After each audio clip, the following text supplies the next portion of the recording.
Lado em direito tributário, então não sei nada desse negócio. O que a gente sabe é da vida, né, Luciano? Que a gente aprende, claro, com a palavra de Deus, mas também com a nossa vida. E vocês entendem que tem pessoas que nessa forma de se defender atacam? É ou não é? A gente está num ambiente seguro aqui, né, gente? Todo mundo adulto, todo mundo se conhece. Bom, pelo menos a gente acha que se conhece, né? Mas é interessante porque quando você vê essas guerras acontecendo, e parece que a gente não tem nada a ver com aquilo lá, porque é outro país, outra cultura, outro povo, né? Enfim, mas de certa forma isso nos atinge também, né? Se não for no bolso, isso nos atinge porque como igreja, não tem como a gente não ficar infeliz em ver as pessoas morrendo. Gente, e aqui não entendo nada também de guerra, gente, né? Enfim, nem quero entender. Mas, guerra dessas que a gente citou. Mas interessante é que a gente vê as notícias, e são notícias de situações estarrecedoras pelas quais cada um se defende o seu ideal, sua política, seu poder balístico, sua imposição, seja lá o que for.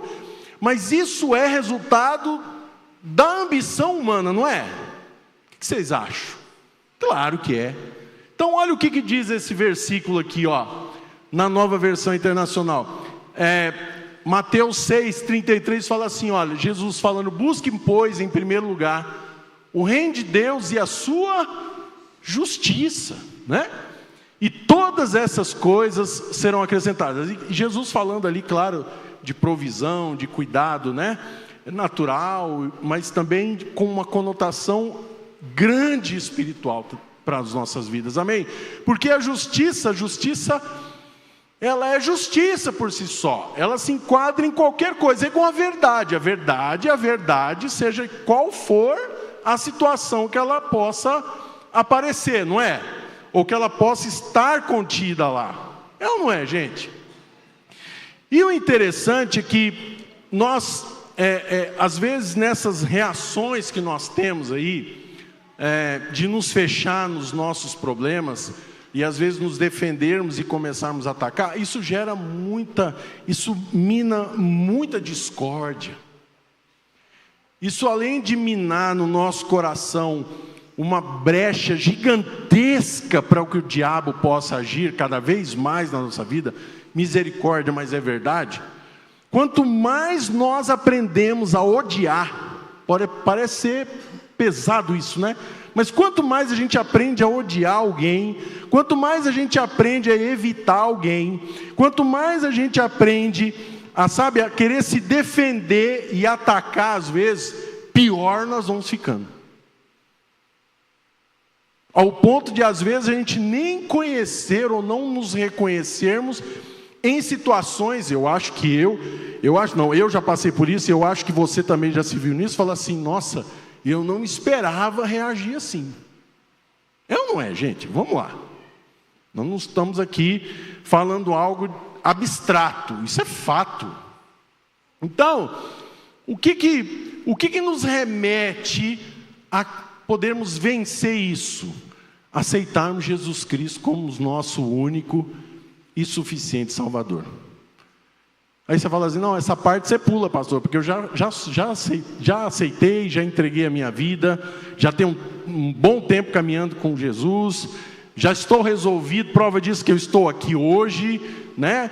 E eu sirvo ao Senhor, eu me dedico à obra, eu oro, eu jejuo, eu faço e aconteça e tal, mas às vezes ainda assim, a gente continua sendo muito carnal. E eu falo por mim também, gente, não estou aqui, né? Vale sempre a gente observar que quando a gente está aqui em cima, a gente não está aqui se colocando melhor do que ninguém, misericórdia, né? Talvez você seja até melhor do que eu em algumas coisas, ou em várias, mas eu quero aqui compartilhar algo que Deus falou comigo, e eu entendo que isso é muito importante para a gente observar diante da palavra do Senhor para a gente começar a vencer isso. Então, em Marcos capítulo 10, verso 14 e 15, aliás, no verso 13, né? Quando Jesus estava ali no meio das multidões e tal, começaram a trazer algumas crianças para próximo dele. E aí no verso 14 fala assim: quando Jesus viu isso e os discípulos começaram a repreender ali, segurar, reter as crianças, quando Jesus viu isso, diz a palavra do Senhor, indignado lhes disse: deixem vir a mim as crianças, não as impeçam, pois o reino de Deus pertence aos que são semelhantes a elas. Interessante isso, né? Que a gente orou um pouquinho agora há pouco aqui.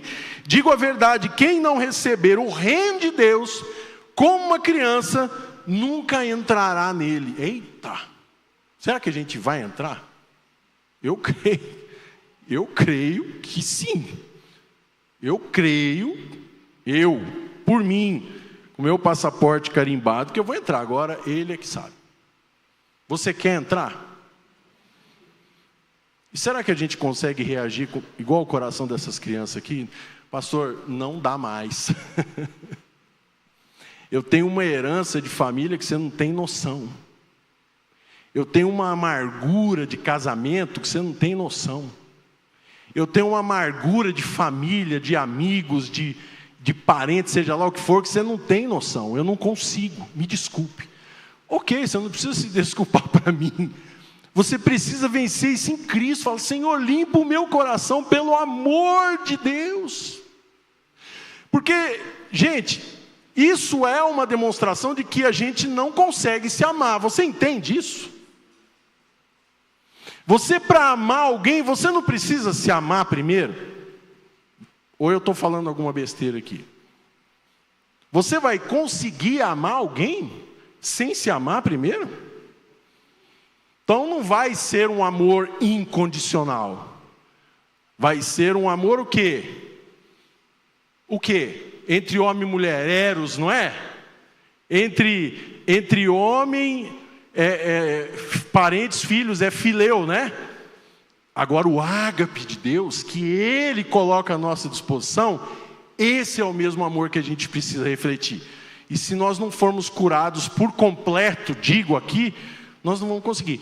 E fique tranquilo, tá, gente? Isso é um processo, mas a gente precisa estar inserido no processo. A gente precisa entender o processo. Nós precisamos estar dentro desse processo, assumir a nossa culpa e buscar no Senhor essa mudança, essa virada de chave. Você entende isso? Nós não podemos abandonar.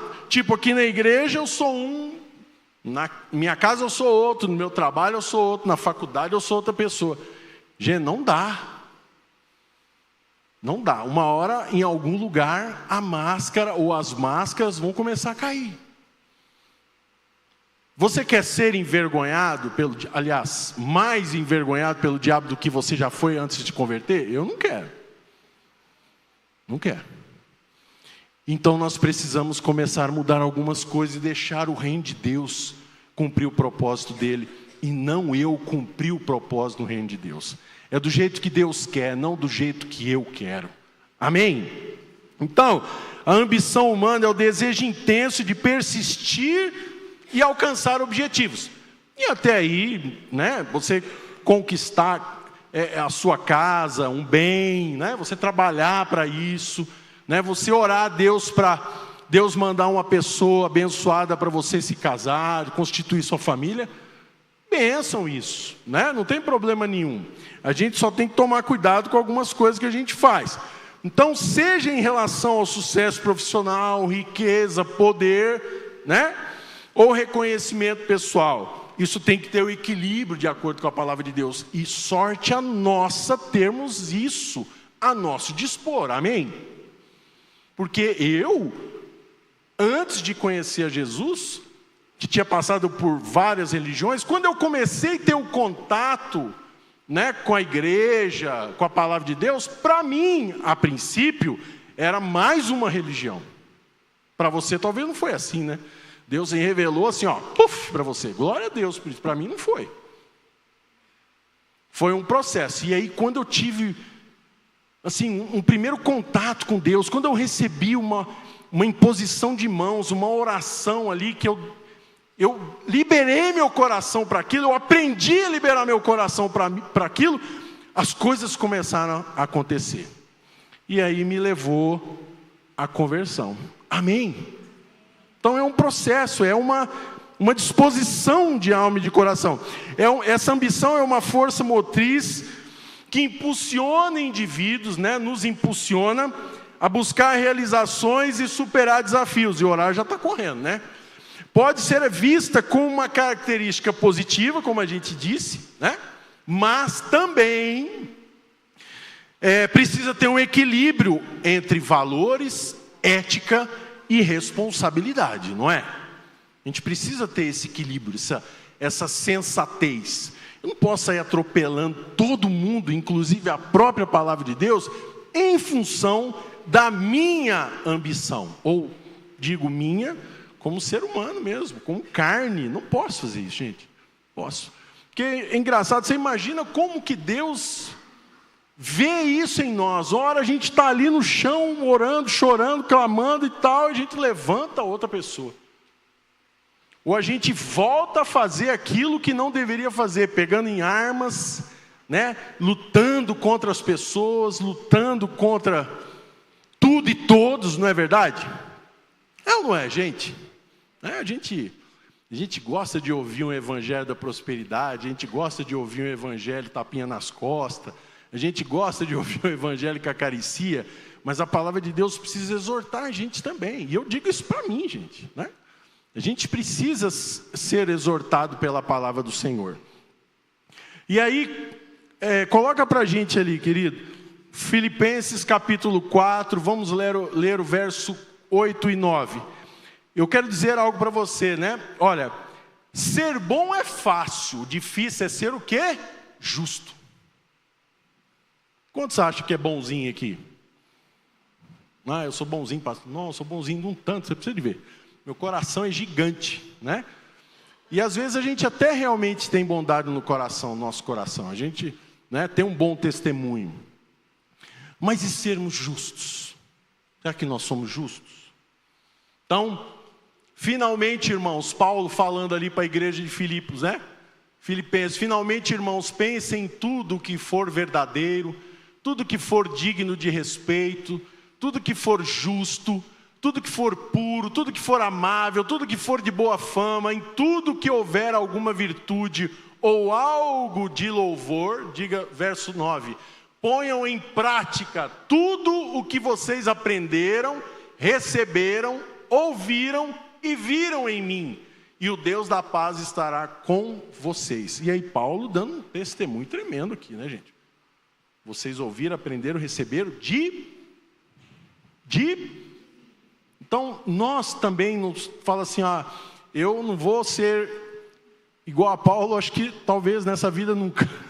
Quando eu estiver no céu, eu vou estar santificado e glória a Deus por isso. Mas não é essa a questão. A questão é que é possível nós sermos assim também. Refletir o amor de Cristo nas pessoas. Né? Então, não é algo impossível, não é algo assim... que está fora do nosso alcance, ou longe do nosso alcance. Não, porque senão a gente não estava nem aqui. Não estaríamos nem aqui. Então, é um processo, como eu disse, sim, é um processo.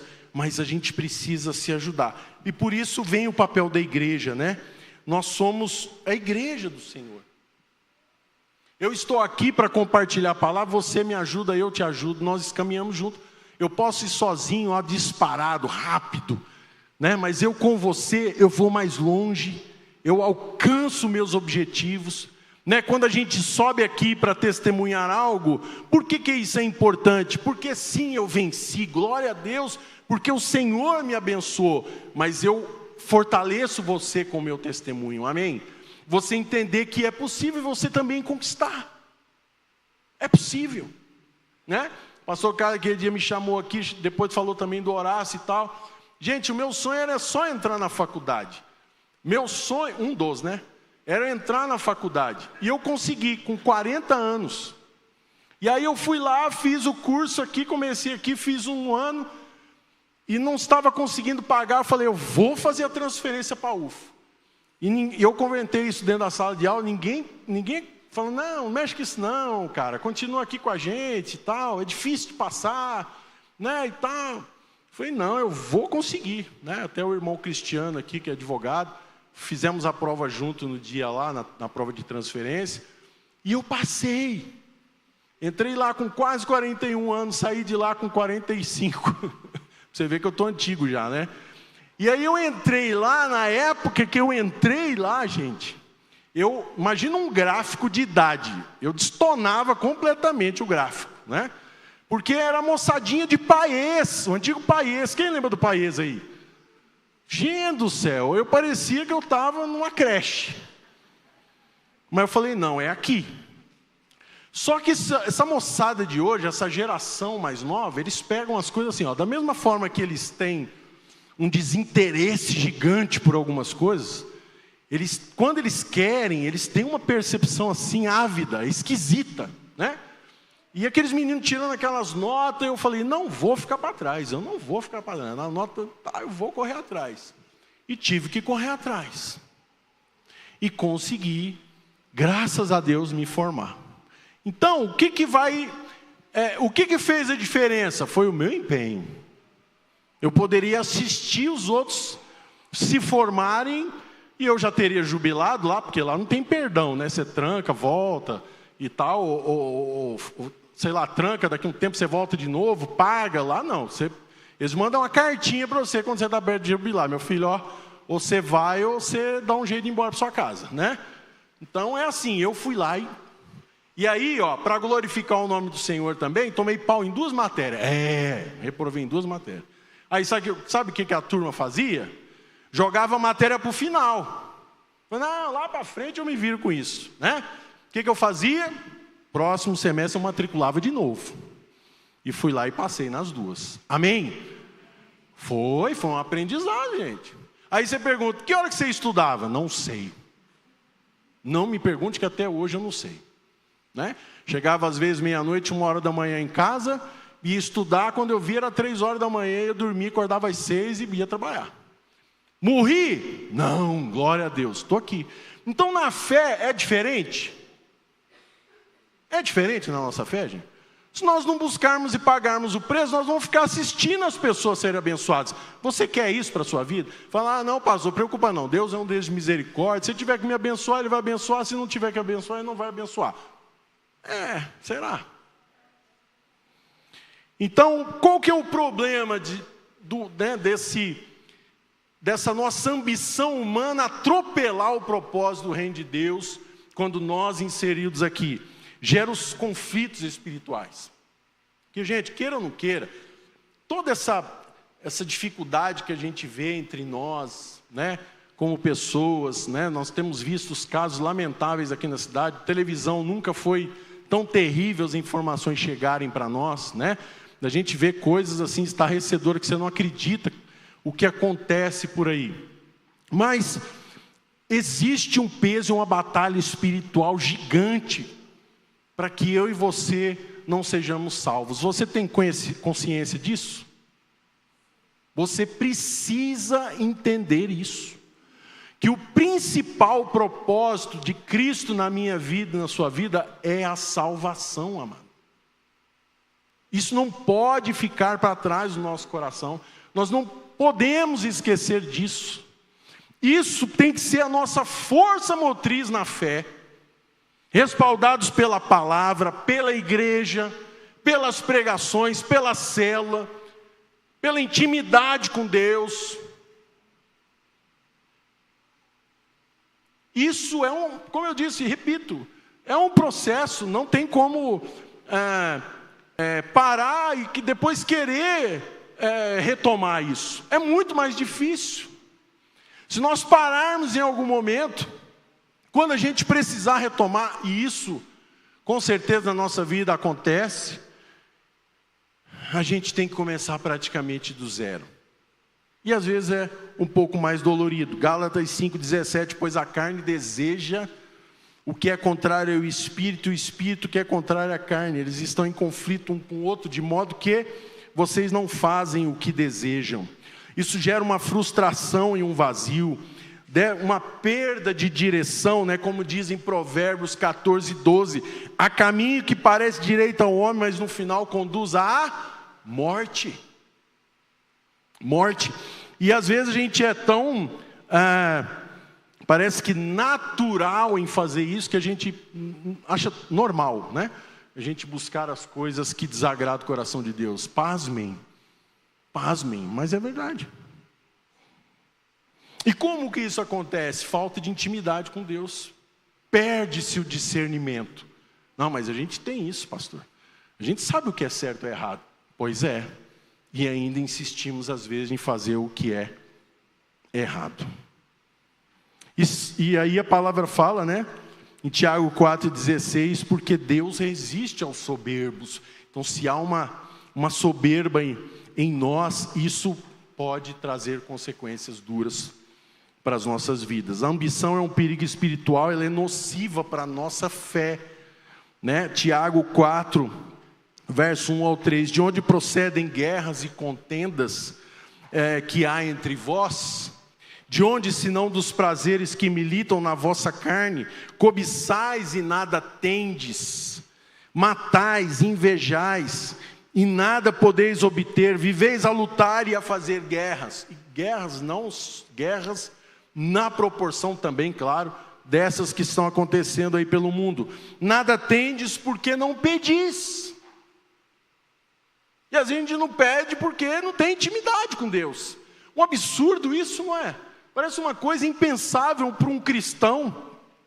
E pedis talvez e não recebeis, porque pedis mal para esbanjardes os vossos prazeres. Triste isso. Nós temos um exemplo clássico da Torre de Babel, onde tornemos célebre, diz a palavra do Senhor, né? O propósito ali, tornemos célebre o nosso nome. Nós temos e precisamos ter a consciência de que o que nós vencemos hoje, o que nós somos hoje, nós somos em Cristo. Não tem como nós conseguirmos nos imaginar, isso não pode ser possível, fora do contexto do propósito do reino de Deus. Não tem como. Mesmo que você não aceite, não concorde, mas ainda assim você está lá. E Deus nos ama. Deus ama você. Porque não quer que nenhum se perca, que nenhum pereça, que nenhum persiga caminho de morte. Então eu coloquei algumas observações aqui, fazendo algumas pesquisas. Viu, Alessandra? Se eu te falar alguma bobagem aqui, você pode depois me corrigir. Então, sob a perspectiva bíblica quanto à psicológica. Olha que interessante essa pesquisa que eu fiz. No que diz respeito à ambição humana, ela pode levar conflitos internos e externos e nos afastam, como dissemos, da vontade de Deus. Peraí, deixa eu ampliar aqui. As nossas ambições muitas vezes podem nos levar a competir, invejar ou até mesmo negligenciar a nossa fé. E aí vem alguns males aos quais eu citei aqui. Primeiro, orgulho e soberba, alienação social, né? Incapacidade de aprender com os erros. Eu tenho, às vezes, essa incapacidade de aprender com os meus erros. Aqui ninguém, né? Todo mundo. Aliás, tudo que eu falei aqui não tem ninguém, né? Tá todo mundo. Egoísmo e cobiça. A cobiça ativa circuitos neurais da recompensa, né? Que vira uma ambição, mas gera insatisfação quando não se alcança o que se cobiçou. E a gente acaba culpando as pessoas, né? Incredulidade engana, a dissonância cognitiva faz pessoas justificarem mentiras para manter uma autoimagem positiva. É igual eu costumo dizer, gente, nas redes sociais tem gente feia. Tem gente feia lá. Um cara como eu, não estou lá, né? Mas umas pessoas, vamos colocar eu como exemplo para não constranger ninguém aqui, né? Que às vezes você está lá e tal. Mas um cara como eu não tem muito o que fazer aqui para melhorar a aparência do sujeito. Você fala, ih, o pastor está por fora, para um Photoshop aí, você fica, ó. Não é realidade, é realidade. E eu não estou falando isso no interesse, né, de incitar vocês a buscarem algo. Mas lá parece que é todo mundo feliz, né? Está todo mundo resolvido. E na verdade tem gente com uma amargura gigantesca ali, né? Por trás, disfarçado daquela falsa beleza ou felicidade. Amargura e ódio, o cérebro evita informações que desafiam crenças arraizadas, né? Nós tivemos a oportunidade várias vezes de consolidar pessoas, e não é uma crítica, tá, gente? Por favor. É só algo para a gente pensar. Talvez você já passou por isso, e eu tinha um pouco disso. Você ia consolidar a pessoa tinha muita dificuldade em entender o propósito de Deus, e tinha 200 perguntas. E muitas delas começaram a ser repetitivas. E depois a gente foi entender mais para frente que ela não queria, né, se converter, vamos assim dizer, por causa da vozinha, né? Que a vozinha cuidou dela mais do que os pais, né? Que levou ela na igreja, que era a confidente dela, que conversava, que aconselhava, que era uma relação de amor mesmo, e normal. Mas essa pessoa não queria, como se estivesse ainda desagradando a avó em se converter ao Evangelho. Olha só. Então, resistir à verdade. Os narcisistas, né, têm baixa empatia em relacionamentos superficiais. Aliás, o narcisismo, né, tem gente... Enfim, mecanismo de defesa. A psicologia, em seus estudos, mostra que projetamos nossos erros nos outros para evitar a culpa.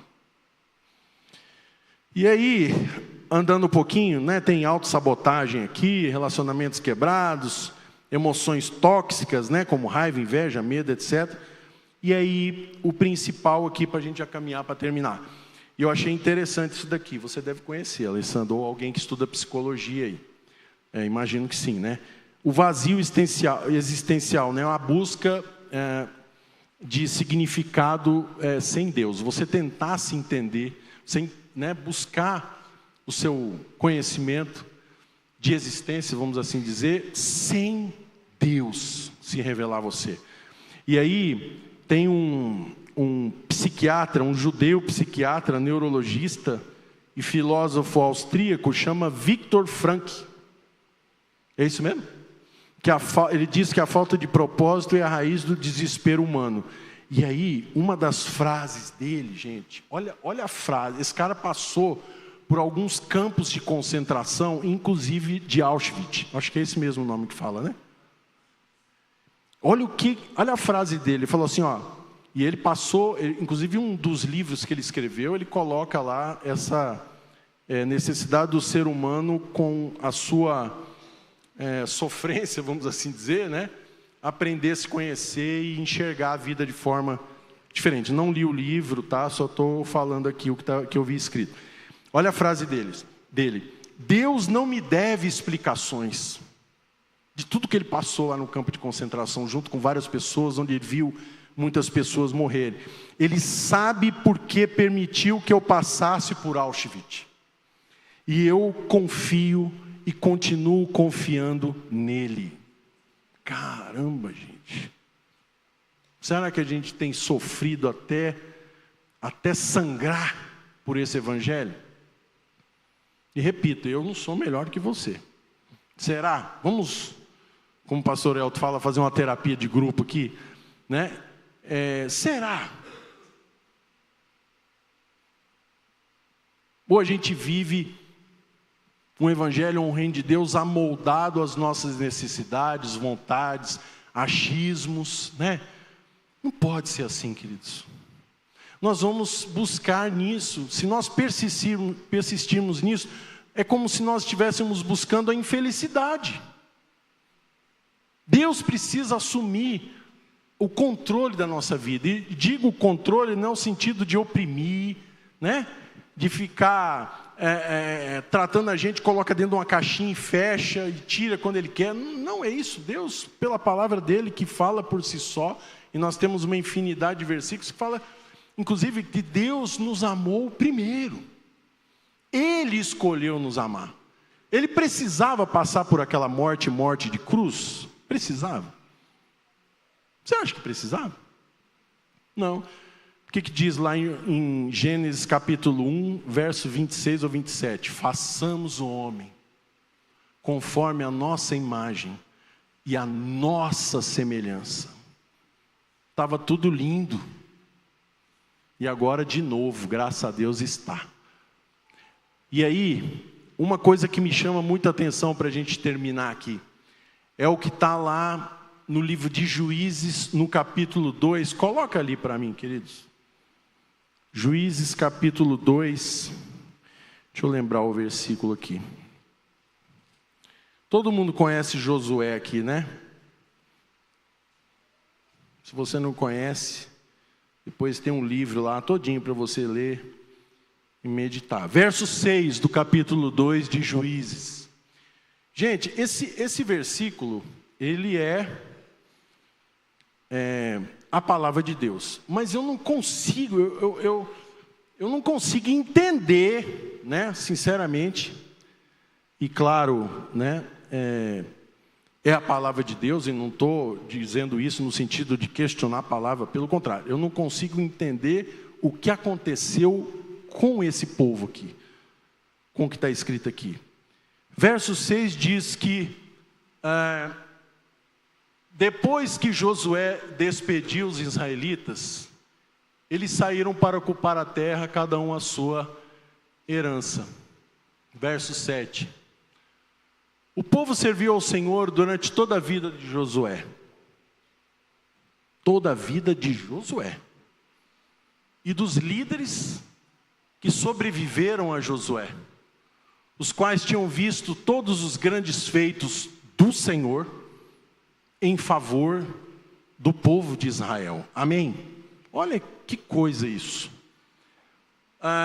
Verso 8, Josué, filho de Nun, servo do Senhor, morreu com a idade de 110 anos. Verso 9. Foi sepultado na terra da sua herança, em Timnat-Heres, acho que é isso mesmo, nos montes de Efraim, ao norte do monte de Gaás.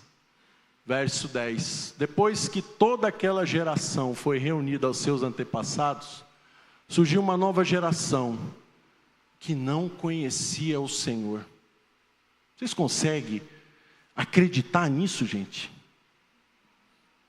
E o que ele havia feito por Israel. Tem lógica um negócio desse? Não faz sentido nenhum. É a palavra do Senhor, repito. Mas o comportamento dos filhos de Israel, gente do céu. Isso aqui a gente percebe que, apesar de todos os feitos do Senhor através da vida de Josué, e os filhos de Israel terem visto essas grandes obras feitas pelo Senhor, conforme diz a palavra, ainda assim a fé deles parece que estava em quem? Em Josué e nos seus líderes. Então, meu querido, a sua fé precisa estar em Deus. Eu sou falho. Eu sou falho, gente. Talvez eu não sou referência para você, eu não seja referência para você. Mas Jesus precisa ser a sua referência. Se nós continuarmos olhando uns para os outros, e a tendência é que nós olhemos para os defeitos para respaldar os nossos e vice-versa, nós vamos crescer, gente. Nós vamos crescer. E tem gente que é igual nenê. Já viu aqueles nenê grandão? Não, deixa para lá. Enfim, nós somos igual nenê, a gente só quer leitinho. Né? Se der um arroz com carne, ele vai se engasgar todo, né? E vai ter que tomar um Sonrisal, porque ele não vai dar conta de digerir aquilo. E tem gente que não quer sair do leitinho. Então, se você não sair do leitinho, se as gerações de líderes e de pastores forem passando, como vai ficar a sua fé? Como que vai ficar a nossa fé? E nós precisamos aprender a fazer o que Deus quer que nós façamos. Não o que você quer fazer. Não o que o nosso líder quer que nós façamos. Opa, aí você está descredibilizando o líder. Não é isso que eu estou falando. É porque se nós tivermos intimidade com o nosso Deus, nós vamos ter uma coisa chamada discernimento. Fala, opa, a palavra de Deus não diz isso. E aí, nós podemos levantar e conversar. Falar, querido, você falou algo na palavra que me preocupou. Porque a minha fé é assim, assim em Cristo Jesus. Né? Eu queria entender qual foi a conotação. Queria entender qual foi a mensagem que vocês quis trazer. Porque eu estou convicto da minha fé, estou convicto na fé com você. Eu quero caminhar de mãos dadas com você. Eu quero caminhar como igreja com você. Isso é o correto. Não é nós ficarmos criticando um ao outro, criticando o líder, criticando quem quer que seja, porque você e eu achamos que somos melhorzinho do que fulano e beltrano. Isso é ambição humana, isso não é propósito do reino de Deus. Se você ainda não alcançou o seu ministério, vai chegar o tempo de você alcançar. Ou você acha que você é mais perfeito do que alguém? Eu não sou. Eu sou tão necessitado da misericórdia do Senhor e da palavra do Senhor quanto você. Se você tem um ministério, glória a Deus pelo ministério que você tem, porque foi Deus que deu para você. Se você ainda não tem um ministério, glória a Deus, porque Deus pode conceder a você. Deus vai te dar dons, ou usar os seus dons que Ele te deu para você poder ingressar e fazer a obra do Senhor. Amém? Que isso não seja um fator de limitação na minha fé e na sua fé. Que isso não seja algo que nos impeça de crescer, de buscarmos a face do Senhor. E aí, para a gente terminar aqui, eu lendo várias coisas, né? Inclusive na célula eu até compartilhei, né, Luiz? Sobre aquela frase, dividir para conquistar. Tem gente que não multiplica, hashtag fica a dica, ele divide. Ele não multiplica, repito, ele divide. E aí, isso, pesquisando aqui, isso é uma frase atribuída aos governantes com Filipe II da Macedônia, pai de Alexandre o Grande, e usada pelo Império Romano para controlar povos subjugados. Olha só, por isso a expressão, já viu aquelas pessoas que eu já chamei, de maquiavélico? Não é no sentido do Satanás, mas acaba sendo, né? Porque ela vem do Nicolau Maquiavel lá, que é um filósofo político italiano, o autor da obra O Príncipe, e o termo é usado para descrever comportamentos astutos, manipuladores e sem escrúpulos, especialmente na política, onde os fins justificam os meios. Misericórdia, gente, esse mundo está perdido, mas em Cristo há uma possibilidade que já está acontecendo. Gente, olha, do jeito que a gente fala às vezes, parece que tudo está perdido de fato, mas não está. Gente, quantas pessoas pagaram o preço para nós estarmos aqui como igreja hoje? Imagine se o evangelho tivesse parado na Grécia, nas viagens missionárias de Paulo, Luiz. Imagina, tivesse parado ali, não tivesse prosperado. Você acha que eu e você estaríamos aqui hoje? Com certeza não. Nós somos frutos dessas vidas de Timóteo, de Paulo, testemunho de Daniel, testemunho de José. Amém, querido? Você entende isso? Você quer fazer parte disso? Você quer estar inserido nisso? Eu quero. Aliás, nós já estamos em nome de Jesus. Amém? E repito, se nós estamos aqui, nós somos resultado dessas vidas que investiram e se doaram lá, assim como Paulo foi. Amém? Então, glória a Deus, vamos ficar de pé. Eu queria que você se colocasse de pé, mas de olhos fechados. para nós orarmos ao Senhor e pedirmos esse entendimento, sabe? Essa misericórdia da parte do Senhor sobre nós, porque Deus nos amou primeiro, glória a Deus por isso, glória a Deus por isso. Mas é um tempo de nós nos consertarmos em Cristo. É a necessidade de nós, talvez você aqui ainda nem passou pelo encontro, mas fica a dica para você participar na próxima vez que tiver um outro encontro com Deus. Mas eu creio que a maioria aqui já passou pelo encontro, já tem essa página virada. Já se rendeu completamente ao Senhor, mas ainda continua passando as suas lutas, assim como eu. Mas nós precisamos pedir para que o Senhor nos coloque os olhos dele, que nós possamos aprender a tirar os olhos apenas do natural. Porque se nós voltarmos os nossos olhos para o espiritual, nós vamos vencer as nossas batalhas em Cristo Jesus lá. E nós vamos colher os frutos aqui no natural.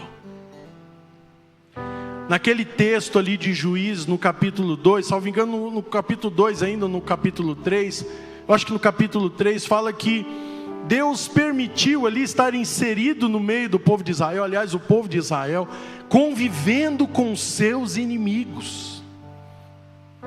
É isso mesmo, depois você lê lá. Com os cananeus, os filisteus, e houve uma miscigenação ali, digo, porque as filhas de Israel se casaram com os povos inimigos e vice-versa.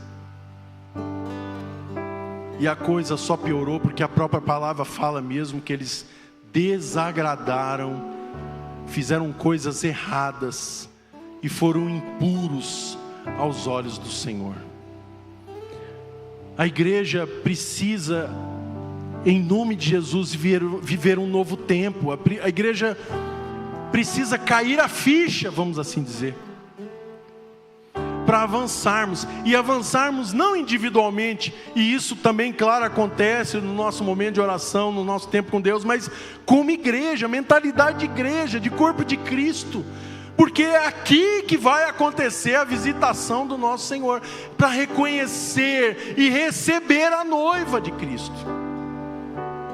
E é aqui que a gente cresce, que a gente se ajuda, que a gente se apoia, que a gente aprende a se amar nas nossas diferenças, que nós aprendemos com os nossos erros, que nós assumimos os nossos erros, que nós nos colocamos rendidos completamente aos cuidados de Deus, para que isso seja notável na nossa vida e nós possamos dizer: importa que Ele cresça e que eu diminua a cada dia, em nome de Jesus. Senhor, eu oro nessa manhã glorificando a Deus pela palavra do Senhor. Obrigado porque essa semana o Senhor começou a falar comigo e eu fui anotando, fui pesquisando, fui lendo vários textos. E realmente Deus, o Senhor sabe melhor do que ninguém, eu tenho muita coisa na minha vida que eu preciso mudar. É fato. Mas ao mesmo tempo, Deus, eu me senti na obrigação, claro, de trazer e compartilhar um pouco da palavra, de tudo aquilo que o Senhor ministrou no meu coração. Eu espero ter sido o mais óbvio possível, Senhor, mas a palavra de Deus fala por si só. E eu te peço, toca, Deus, em nome de Jesus, cada vida aqui, inclusive a minha, Senhor, para que haja transformação todos os dias, todas as manhãs, manhã após manhã, Deus, que nós possamos receber do Senhor, Deus, a graça, o reforço, o renovo, a misericórdia, Deus, que os nossos olhos possam pela fé contemplar a presença do Senhor, que nós possamos ouvir, estarmos sensíveis à palavra do Senhor através da visitação do Espírito Santo, que nós possamos aprender a colocar as nossas armas no chão, para não guerrearmos uns contra os outros, para que nós possamos aprender uns com os outros. E nós aprendamos a vencer as nossas diferenças, Senhor, para que a igreja esteja cada vez mais forte, que não aconteça divisão no nosso meio, mas que a multiplicação venha, essa unção venha, essa graça venha, esse poder se manifeste sobre a igreja, para que nós conquistemos a cidade, assim como nós passamos o vídeo ali, a chamada para a marcha para Jesus, para que as pessoas vejam de fato que a igreja está unida, que a igreja é uma, e que não existem várias igrejas dentro da igreja, que há apenas uma igreja. Inclusive, independente de nome, que haja a visão de uma igreja em Cristo Jesus. Eu digo mais, Senhor, a igreja de Cristo Jesus. Nessa manhã, Senhor, nós pedimos a Tua bênção mesmo, sobre cada vida, cada família, sobre a igreja. Estendemos também a nossa oração pelos irmãos que estão ali no encontro, sendo ministrados pela palavra nesse momento também. Deus, que haja poder de cura, libertação ali, que o mover do Senhor já agiu até hoje, mas continue, Deus, ministrando de uma forma poderosa lá também, para a honra e glória do Teu santo nome. Amém e amém. Amém, queridos? Então, glória a Deus pela sua vida, que Deus te abençoe, que você faça um almoço abençoado, ou vai almoçar em algum lugar com um almoço abençoado, que o Senhor te dê saúde, te dê a paz, que você possa experimentar essa semana de milagres, de maravilhas, e que Deus fale ao seu coração de uma forma tremenda, em nome de Jesus. Vai com Deus, um abraço.